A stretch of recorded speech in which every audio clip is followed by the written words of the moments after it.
Alright, hey everybody, welcome back to the channel. This is Rob from Smirking Gun Reviews. We are back with more Preacher. It is Sunday, and it's Season 3, Episode 2, Sons of Bitches. So, full spoilers ahead. If you haven't seen the episode, I highly recommend going and checking it out. Alright, so we are more back to form here. Last week's episode was a nice little setup for the season to what we can expect. This is way back to normal. Even though we've got some major problems still going on. And since it's the second episode, it's just the beginning of the problems that we're going to have. And it is still going to take that darker tone with this family and what Grandma Langell has in store for Jesse and company. But the humor and the tone of the show is kind of back on track for this week. And it is funny and it is really good. But it's just getting its legs, and the momentum is kicking in, and it's just going to ramp up from here. So another great episode. Highly recommend you checking it out. But let's just jump right into this. So I mean, this is basically where you get to see the cost of doing business with the Langells, and how psychotic and how deep and dense it goes. Showing that this pretty much this scumbag who wants a spell put on a girl, and this guy's a piece of shit. But it's total Preacher fashion to take somebody like an unlikable character who wants something done for their own self-interest. But then, as you can see by the end of it, he gets his because he's not really taking this seriously. He doesn't understand the cost. He doesn't understand, like, the Langells don't follow normal rules. If you don't pay, they're not like the mafia. They'll break your legs, and eventually they might kill you. But they won't take your soul, which is exactly what they do to you if you don't pay. And that's what this fat fuck finds out. So, they take his soul, and it's not pretty. And it's like this bookend thing, and how Grandma Langell stays alive. She stays alive by people not paying.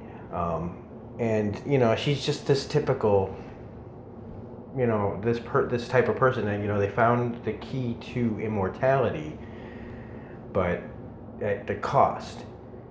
And it takes a special kind of, just piece of garbage to work this hard to stay immortal. If immortality was possible, how many people would really go to these lengths to stay alive forever? I don't think I could put in all the work involved with being immortal if this is what I had to do. And I don't think I could do it in just a moral standpoint of stealing other people's souls. But Grandma Langell, she's a real crazy cuckoo nuts lady. So anyway, we've got that insight. We get to see a lot more of Cassidy and Jesse's clash still. That this is going to be a season going thing. And again, it's because people didn't talk to each other, which is in like every show. How many problems could be solved with just a little communication, which is going to always be something that happens, and it'll always be a nitpick of mine of television shows that people just not resolving things. But I digress, because I guess a lot of us do that in real life too. So, I don't know, life imitates art, I guess, a little bit. So anyway, that's going to be an ongoing thing. But I feel like there might be more of a resolution to it by the end of this season. I think we will finally get a resolution of just the love triangle between Jesse, Cassidy, and Tulip. So, we're going to have to wait a little bit longer for them to smooth things over. So we've got that. We've got the Tulip doesn't remember, but we know that she's going to eventually, and she does remember some stuff. The main point of what happened after God talked to her last week. She does slightly remember that she's with her family, but the main point is remembering what God told her. She doesn't know yet that it was God, but by the end of the episode, we know how that changes. We have now more of the deal with that Jesse has made with Grandma Angel, that she, he owes her souls. Again, showing what kind of person she is, if you want to even call her a person. She's more like a human soul-sucking succubus type of person. We got TC and Cassidy having their little moment, which is kind of funny. One of the most uncomfortable sex dream stories I've ever heard in my entire life. I love Cassidy's reactions to this guy since the very first part. When he called him a lightning struck little something or other, and I just like now he's just kind of like throwing him just things like shut up until he says, "Do you like drugs?" And that leads them to huffing out of the gas mask thing, which of course Cassidy's gonna do. Um, and and he's like saying, tell me you're the worst person here." Like I can't do the Irish thing right now. I don't know why, but when he's like, "Tell me you're the worst person here," it's like he's like, "No, I'm not." So it's just. Still, Cassidy's gets some of the great lines of this show. Um, Tulip, and JD, is that his name? Damn it! There's TC, and there's whatever his name is. Forget it. Giant Man. Uh, their little scene out there with he's got the grenade launcher, blasting the fence, and when Tulip gets the other gun, it's great because she doesn't get to fire it, but she does see Laura Featherstone and gets to beat the living shit out of her. Kind of dumb on their part to be keeping tabs so close, but I guess, they're still doing whatever Hairstar says to do. And again, they still don't really care what happens to them. FJ kind of does, but he's more like, I think he would have caved eventually after they got captured, but they don't really get a chance to. They do the Miller's Crossing thing. I love this. Cassidy bringing up Miller's Crossing when they're taking them out to put bullets into their heads. And they bring back the Big Lebowski conversation. How can these two guys who made Miller's Crossing, make the Big Lebowski, which I still like. I love the Big Lebowski, but I will let Cassidy have his hatred for it. It's fine because it's funny that he doesn't understand that the same two guys that made Miller's Crossing, which is like, in my opinion, like one of the top 3 best mafia movies of all time. Sorry for everything else, but that's just my personal. The joke he's going, and Tulip, I love it. She's just like, "No, I'm not doing this again. We're not getting sucked into this little conversation of the Big Lebowski again." I love that they brought it back. Her little conversation with Featherstone was a little like unnecessary, cat fighty, but when we get to the pier, like, let's not just shoot them. Let's think of something else. Do you still got the organ grinder? And that scene where them with Jody, not Giant Man, Jody, throwing in the dead animals and describing, like, there was one time this raccoon went in, came out half crying, and you get to scream you don't ever want to hear again. As the blood is just getting splattered, and he's just throwing more in, and you find out that the swamp consomme is the blood and guts of ground up roadkill. That's what Cassidy's been feeding Tulip. Preacher! This is why I love Preacher. This is why a lot of people hate Preacher. So, anyway, we get more of that. The FJ says he's sick and runs away, but I have a feeling that Jesse let him go too. And as he lets Featherstone go, they kind of like, he's going to get sick, they go to look for him, and it's just more diversion for Jesse to let them go, to let them know the Hairstar, his deal's still going. Speaking of Hairstar and his little, let's call it,